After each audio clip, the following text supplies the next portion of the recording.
Dalam mitologi Hindu, Dewa Wisnu, pemelihara dan pelindung alam semesta, diyakini memiliki 10 avatar atau inkarnasi yang turun ke bumi untuk mengembalikan keseimbangan dan mengalahkan kejahatan. Di antara avatar-avatar ini, avatar kedua dikenal sebagai Kurma yang dilambangkan dengan kura-kura raksasa. Avatar Kurma memiliki arti penting dan menawarkan pelajaran berharga tentang pentingnya ketahanan, tidak mementingkan diri sendiri, dan tekad yang kuat. Kisah luar biasa ini terjadi saat para dewa mengobarkan lautan kosmik yang dikenal sebagai Samudra Mantan. Ini bukan hanya kisah yang menarik, hal ini juga mengajarkan hal-hal penting tentang bagaimana kehidupan berjalan, seperti bertahan ketika keadaan menjadi sulit dan mencari kebijaksanaan spiritual. Samudra Mantan, yang secara harfiah berarti mengaduk lautan susu, merupakan bagian dari cerita rakyat Bhagatha Purana dan Wisnu Purana. Kejadian ini dikatakan telah menyebabkan terciptanya beberapa dewa dan dewi ilahi, serta banyak barang berharga. Dewa Indra, Raja Langit, saat menunggangi gajahnya Airawata, bertemu dengan Resi Durwasa yang sangat dihormati. Sang Resi menawarkan karangan bunga khusus yang diberikan kepadanya oleh bidadari. Dewa Indra menerima karangan bunga itu, tapi ia meletakkan karangan bunga tersebut di kepala gajah Airawata. Sang gajah yang merasa jengkel oleh bau bunga itu lalu melemparkannya ke tanah. Tentu saja hal itu membuat Resi Durwasa sangat marah, karena karangan bunga itu dimaksudkan sebagai persembahan suci. Sang Resi kemudian mengutuk Dewa Indra dan semua dewa, mengatakan bahwa mereka selanjutnya akan kehilangan semua kekuatan dan nasib baik. Dalam pertempuran berikutnya setelah kejadian tersebut, para dewa terus kalah dari para asura yang dipimpin oleh Bali, yang kemudian menguasai alam semesta.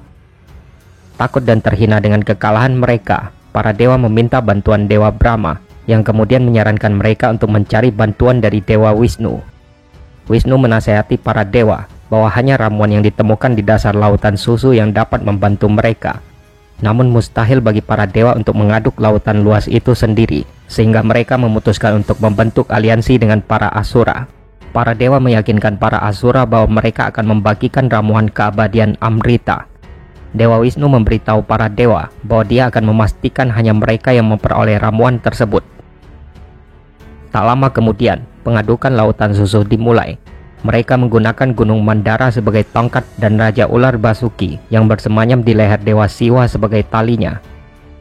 Namun saat mereka mulai bergejolak, Gunung Mandara mulai tenggelam ke dalam perairan kosmik. Menanggapi tantangan yang semakin meningkat, Dewa Wisnu, pemelihara alam semesta, lalu mengambil wujud kura-kura dewa sebagai Kurma.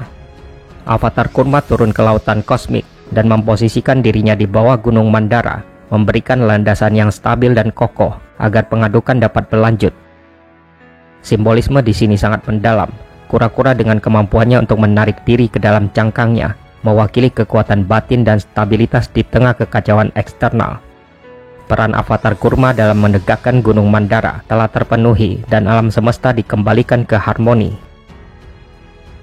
Kisah avatar Kurma dengan Dewa Wisnu sebagai kura-kura raksasa yang menopang Gunung Mandara lebih dari sekedar mitos. Ini mengajarkan kita pelajaran yang bertahan lama. Hal ini mendorong kita untuk memiliki kualitas seperti stabilitas batin, ketekunan dan pemahaman spiritual. Saat kita melewati naik turunnya kehidupan, mirip dengan gejolak kosmik. Sama seperti kura-kura yang menopang gunung kosmik, kekuatan batin kita dapat menjadi landasan kuat bagi kehidupan yang penuh dengan tujuan, kebijaksanaan dan kekayaan spiritual. Setidaknya itu yang bisa diambil dari kisah Kurma, avatar Dewa Wisnu yang kedua.